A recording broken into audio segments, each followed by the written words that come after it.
Yeah, because recently, I met that guy Kleenex and he was so nice. And I said so many good things about him. And I was just thrilled. And he'd been following my show for like 7 years and following me. And I thought, I'm just going to be really nice to this guy. I'm going to make him have a great night. I'm going to invite Stuttering John. I'm going to invite one of my work colleagues. I'm going to make this the best day of his life. And so I really tried to do that. And then I'll show you what he did next. Oh, this is a date, huh? Kleenex. I want to talk to you. No, fuck. She's all about John. She's got to try to get her name on page 6 again. And the difference is now that I've met her, let me tell you, Corey, let me tell you what I decided after meeting her. She's not as hot as she used to be. And I'm glad I did meet her because whatever tension there was going on between me and her, it was the most non-sexual experience meeting her. She just was like a genuinely nice person. But I also know what a pathological liar she is. But, sir, that was what are we talking about here? Elisa! I'm just making sure. Wait a minute. What's up? Okay, it's about Elisa. But that was my next question. It's like, what was it like with your experience after meeting her? And well, because we had a nice talk, and it was like, yeah, and it was like, I was wondering about that. I can't finish. You keep fucking interrupting me. You know the passion that I had, the hate, the love, the anxiety. 6 years of this shit. When I met him, like, this is what I was thinking, Corey. What in the hell was I thinking? She's not anything really that special. Like they said, don't ever meet your hero. Or don't ever meet your, It's kind of rude, isn't it? It's very rude. When you meet him, you're going to be disappointed. I was disappointed that she wasn't more stunning than I was in my mind she was. Now, I don't know if she's aged. I've aged. But the point is, she was sweet. She was genuine, like how she was the first month we knew each other when we when she was still in Manhattan. She was that really nice woman that I and then I turned it into this guy's like obsessed with like T-Bob, just so I could, I was the T-Bob. Okay. If I may interrupt there, Chris, did you think that you built a legend in your own mind? Yeah, and that's exactly what it's like. I imagine so much. Wow, that's really. I mean, that's not. Somebody go, well, that was just all my. That was all me. That crazy shit was built on my head. Mm-hmm. And then she did get me upset. So every time I got angry on the old days, I was mad. And she made me mad on this trip, which I could really throw her in the bus, but I'm not going to do that. Well, you already let yourself be mad because I was going to be in Santa Barbara, and I would now possibly be in San Francisco by now, which is home for me. I spent 12 years in the Bay Area, so that's my home. But I'm not regretting going to the Roosevelt, but I went there to see her again. And then it became, she wanted to make a client on me. She goes, she started calling me when I was at Huntington Beach. And all of a sudden she started pitching me. Now, first of all, I've been in sales. You know that. I've been in sales since I was 1960. You cannot close a closer. And yes, I would buy gold. Would I buy it from her? I don't know. I mean. Kleenex, do you feel good about what you said about me? Well, I mean, I did that because I wanted you to see, that it was a pleasant experience meeting you, but I did stay longer because I thought Labor Day, poolside, Roosevelt, nice place. You were going to bring Josh. I was looking forward to actually being able to talk to Josh and you without John's presence. But the fact that you started pitching me to buy gold, which I'm thinking about it, but it seemed like, well, she's only meeting me because she thinks I'm going to become a client now. And I thought she was meeting me to give me a chance to see that we could have a normal conversation. I thought the evening went real well. But pitching me for gold and then being really persistent about I stay longer and longer to meet your boss. I didn't want to meet your boss. I wanted to hang out with Josh again. I really like Josh. I wanted to see you one more time before I left. So I wasn't like angry that I had stayed, but I felt I didn't see it being the Labor Day that I thought. I thought this was a place you were going to be comfortable with. It's a gorgeous hotel. I'm glad I stayed there. I met wonderful people. But the thing is, I felt like, okay, he doesn't buy from me. I don't have time for him. Hold on one second. Kermit and Friends. I'm telling you, that's what Kermit and Friends. How can I help you? Kermit and Friends. Kermit and Friends. Yeah. Hello. See, they're just going to get some. Hey, Chad. Hey, I told you Kleenex is still obsessed with you. Look around his neck. He even went and bought a Star of David necklace, and he's telling everyone he's Jewish now, just so he can get closer to you. He thinks that's going to somehow endear you to him, claiming that he's Jewish. I told you he's an obsessed stalker. Love you, Lisa. Love you, Chad. So Kleenex, I just don't understand. Let's get about this because this is personal. My uncle, who's my mom's baby brother, my last name, he's Jewish, but he's a Jew for Jesus. He bought this in 1970. He gave it to me when I was there in Lake Elsinore. Okay, I didn't buy this for you. He gave it to me and he said, "Would you wear it?" I said, "Yeah, I'll wear it. I'm wearing it." You know, this. See, the thing is, you met me, and you know that. You know, I'm a kind-hearted guy that I can just be normal. But you have this guy, Chad, that you've never met, but you take his word at it. You know, I don't know what to say to you. It was fantastic meeting you. You were more than I thought you were going to be. You were genuine. You were sweet. Why did you go after my looks? Why would you do that? That's so because in my mind, you were like, see, I don't want to get angry. In my mind, when I met you, I told you even when we were together, you were like my Elizabeth Taylor. You were like this. I mean, you're attractive. Okay, you know, you ought to get off the looks. Okay, because you're not going to have. You went after my looks, Kleenex. You went after them. No, I didn't go after your looks. Yes, you did. I could play it again. Well, it's because you're so obsessed with it. You're so vain. I'm not obsessed with it. You're obsessed with it. I never talk about my. No, hey, I never talk about my looks. You brought up my looks. No. I brought up your looks because. It was like Elizabeth Taylor was what she was in the hot cat, a cat on a hot tin roof. Okay, she's just so stunning. And then as later on in life, she's still attractive, but it starts to change. You surprised me being more sincere, more caring, more logical in person, more interesting. And you went after me. Why did you do that? Why did you say that? It's no matter. Why you keep bringing it up? You brought it up. I said you keep saying, "Oh, you went my looks." You said she wasn't hot. If you're getting me back in that cycle, I don't want to get in this. If you're not, I said Kleenex. I said you're Kermitarian of the week. I loved meeting you. You were so nice. You were so. I loved meeting you. You completed this tour. Why go after my looks on camera on a podcast? Why do that? Why you go after my family and my wife and call the police and have me put in a goddamn holding cell? It was something to do. It's a podcast. What did you do? You called my wife. You called my best friend in Seattle. You told him I needed to be put away. You gave pictures of me to your doorman there in New York, like I ever had money back then to even come to New York, or like I would do that. And I was apologizing to you about how bad I've been to you throughout these years. Look, I'm not upset with you.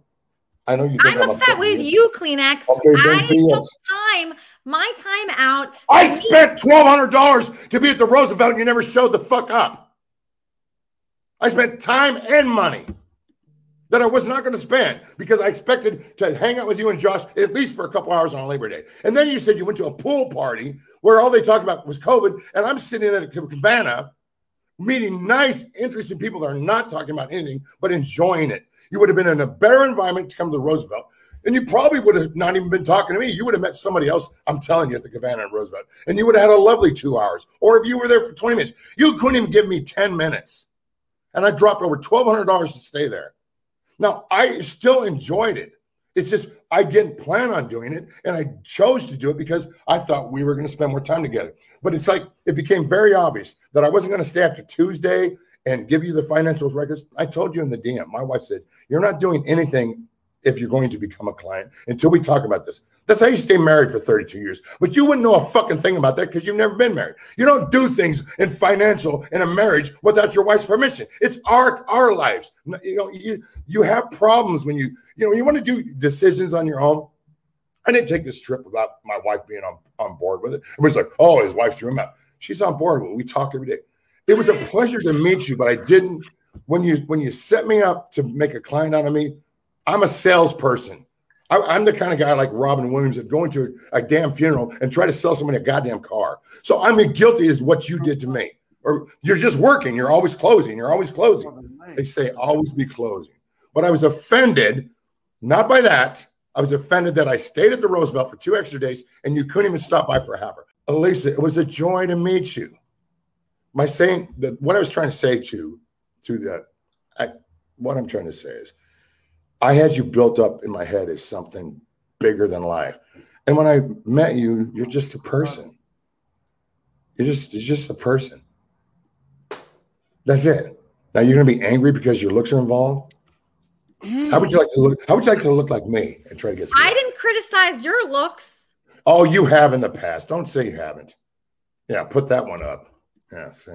Yeah. I mean, I just can't believe that you said that all those bad things about my looks and that I didn't say anything. I said you weren't what I had built up in my mind. I said one thing about it. But why would you say that? Even if you felt it, why would you go into that? Why not just keep that to yourself? Why tell like somebody that hates me? You were on Corey's little show and you were talking about how bad my looks are to Corey and he doesn't even like me. Why would you do that?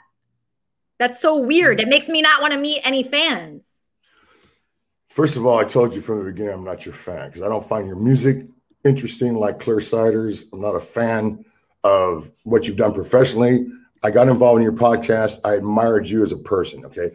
You know, you were on the Howard Stern show, you know, I don't know. Why wouldn't you appreciate more that I said the good things, but I'm also willing to say the things that. But why would you trash me for my looks when you look like that? Oh, and why the fuck do you care what I look like? Am I really going to be part of your life? What do we care? I'm 60, you're 42. We're never going to meet again. So why don't you just get the fucking over yourself? When you're 60, crazy. What? You dodged a bullet. He's nuts. I dodged a bullet. Crazy. Okay, so this you would have probably. Let's hear what he has to say. Let's hear what he has to say. What, Weezy? This guy's nuts. I mean, it's clear and evident that he's nuts. You dodged a bullet. Look at how he's reacting right now. And he's married. And he's acting like this. Obviously, he's been obsessed with you for a long time. And he's acting like this on camera in front of a ton of people. How would he act with you alone? Yeah, the thing is, he's not saying something that's very important to the story. So he met a colleague of mine. He told me that he was interested in becoming a client. I'm not sure why he said that, but he actually did say that. I would have never thought that. And he was saying that. So I said, okay, great. Why don't you stay longer in town? I'll introduce you to some more of my colleagues and you could stay 2 blocks away from where I work. So he did. Okay. Then he wasn't qualified to be a client. So he couldn't meet anybody. I'm sorry, but he wasn't qualified at all. He could not even get in the building. He only went there to meet you. That was his in to meet you. Yeah. I mean, it's obvious. And for somebody to be married, that's the creepiest part. Dude's acting like he's completely obsessed with you and then just drops that he's casually, oh, I'm married. You dodged a bullet. He wanted more from the situation than what I was willing to give. He lied. He said he was interested. I'll just be honest with you. He told me he wanted to buy $100,000 in gold. And I'm not lying. That's what he said. So I said, great. I'll set up a meeting for you, but I have to make sure you're qualified. He was not qualified, so I can't set him up with that meeting. I can't. Right, Jeff? That's it. I'm sorry. That's what happened. It's an embarrassment. It's an embarrassment. I can tell you had intentions. That's just ridiculous. I mean, he's all over the place. I mean, I don't know the guy personally, but no, I wouldn't want to meet him either. It was horrible. It makes me furious that I would take time out of my life to spend with someone that would do that and try to make me look bad and be hostile and just be a complete asshole. But my question is, like, was the clear going into it that you guys were going to do? It was like he was going to be a client, basically. He wanted to be a client. That's why you would agree to meet the person, right? Well, before I met him the first time, he says, oh, you work at a gold company. I'm interested in buying 100,000 in gold. I said, great, Kleenex. Okay, I'm going to introduce you to my colleague who I brought to the initial meeting. Stuttering John was also there. So I'm like, great. I'm talking to Stuttering John about being on Kermit and Friends. I'm talking to Kleenex about being a client. He also gets to meet me and have fun. It was perfect. It was like a perfect situation where everybody's networking, right? It went great. Kleenex was very nice and just good personality, fun guy to be around. Then I said, okay, if you're still interested, book a hotel near my office and I'll set you up with a meeting next week. He was not qualified to have a meeting, said, oh, I can't do this without my wife. Turns out they're her accounts. So he can't even do anything. And then now I'm the bad guy because I'm not as good looking as he thought. But attacking your, I mean, I've met you in person and no, but Crystal, it's not about like how good looking I am or how like old I got. It's not really about that. It's that I gave to this guy. I tried to make him feel special. I invited Stuttering John. I knew he would love that. And he still went after me and tried to hurt me. And I'll tell you, even though I like fucking hate this guy, it still is painful. It's still kind of painful because it's like, wow, you could put yourself out there and be exposed and vulnerable because I'm the one. You know, it's not him. Nobody gives a fuck about this guy. You know, I'm the one that's on a platform. I'm the one that people are interested in. So they're going to want to know what I was like when, you know, I would Right. want it to be when I meet someone that likes Kermit and Friends or likes Howard Stern or whatever I'm involved in at the time. I want them to be respectful of meeting me. And even if I'm not as good looking or funny or I have an off night, I didn't think I had to dress up to meet this fucking ugly fat guy. I really didn't think so. Okay. Okay, wait, stop. You're letting your. I mean, Crystal. I mean, would you put on makeup? Yeah. Stop it. You're lowering yourself. Okay. Sorry. No, you're right. Can I? And poor, by the way, Stop poor with the pictures because I'm trying to be the voice, and God forbid I'm the voice of reason here. Why do you put me on a pedestal? I'm so up high that I can't see the ground.